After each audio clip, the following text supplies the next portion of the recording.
Hi everyone, I'm Jutotep, the goddess astrologer and alchemical initiatrix. I'm going to share my screen with you and go into the astrology for today. This is the Light Goddess Astrology Daily for Thursday, June 2nd, 2022. I hope you're doing amazing. The sun's at 12 degrees today, and we have this powerful energy of so much Gemini energy. So it's a lot of thinking, a lot of the mind, but we do have this trine and this grand trine between the moon and the south node and Neptune. So it's like the soul is really informing our emotions, but the past and the repressed material is coming up. And also we're asked to shed those layers of polarized thinking and the over psychodramas and psychologizing of situations and really get into that north node simplicity. And so with the trine here, it's a lot of healing that's available here, a lot of ways to be in your heart and be in that moon Cancer motherly energy.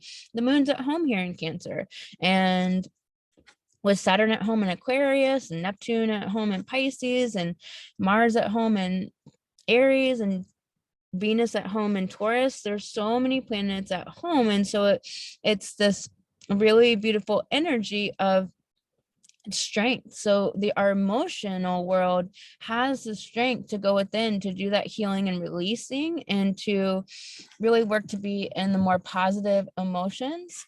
And we have Venus in Taurus that is really wanting the best and informing all the Taurus planets with Pallas in Taurus and Uranus and Taurus and Mercury retrograde still in Taurus, like looking back and being retrospective still about some of the challenges that we've been through so that the healing can take place. And releasing, Taurus is making, Venus is making that Taurus really strong about us really wanting what is of the best of ourselves, like really wanting what we are worthy of and to stop settling for what we're not worthy of. And we've really come to this point where we've had enough of it.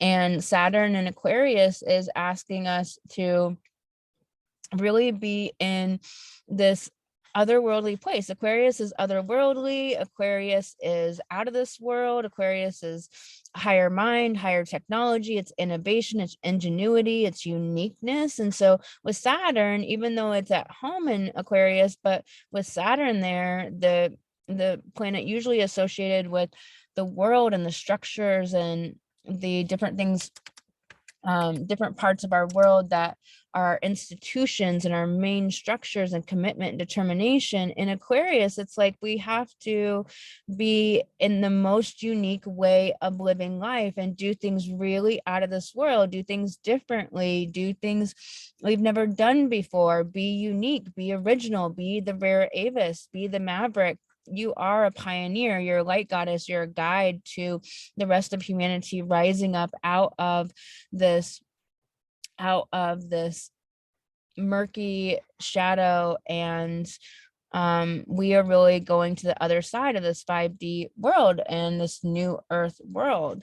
There's a septile from Saturn to Chiron, and it's really interesting because it's the wound and it's Saturn, like the old world, and it's like the wound about our identity with the old world and having to, the cognitive dissonance of having to break out of that to be in this new world of truth about soul, that there's only soul solutions. The septile is a metaphysical aspect. It's really about soul solutions and solutions coming from spirit and that connection to spirit.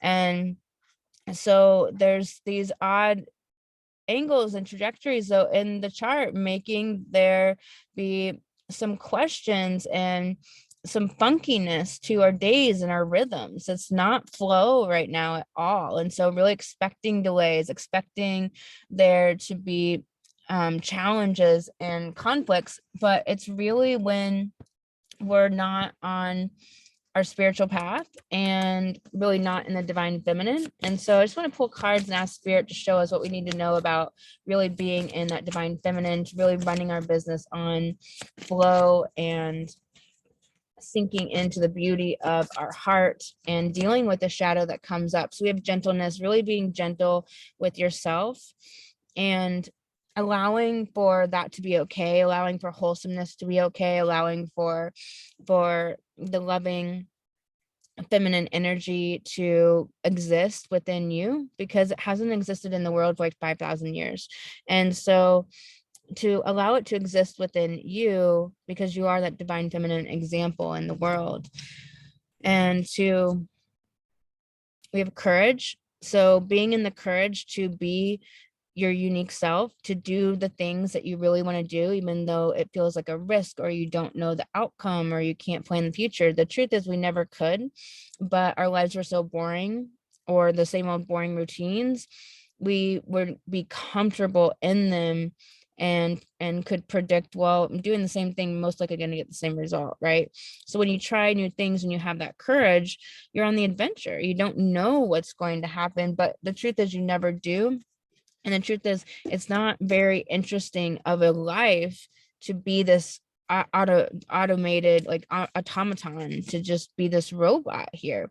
We have sanctuary. So it's like, where's the sanctuary within yourself to where you can be whole and complete, to where you can find safety and comfort, and to where you can find a resting place within yourself and within your own heart.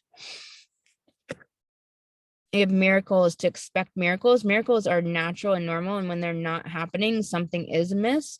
So it's really connecting into spirit and listening to the intuition you get and taking those actions. It's probably actions that you're not going to be really comfortable with. Like one of my like literal directives from spirit was do a 20-day masterclass. Well, a 20-day masterclass isn't a great business idea because nobody wants to do 20 days of any masterclass, first of all. But that wasn't the reason spirit wanted me to do it. There was all these other reasons why, and I understood that, and I did it. And I did a 20-day masterclass. It was my very first one, and did 20 days, and it's like, okay, I got it, and then I went to 5 days and 3-day ones. But it's like, we often just don't want to take the advice that we're given, and we need to actually act on our intuition, because when we don't, that's when a lot of misery comes in, and it turns into a more difficult thing. And spirit's going to want us to take action on the directives that our soul has for us.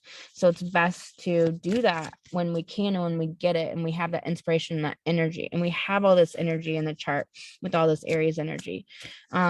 So I'm going to leave it here today. I hope you have a magical, beautiful day. You can book an astrology reading with me at thegoddessastrologer.com. I do readings on my Instagram at Peace Hotep. Please like this video. Really appreciate it. It helps with the algorithms, get more women watching the video. Sending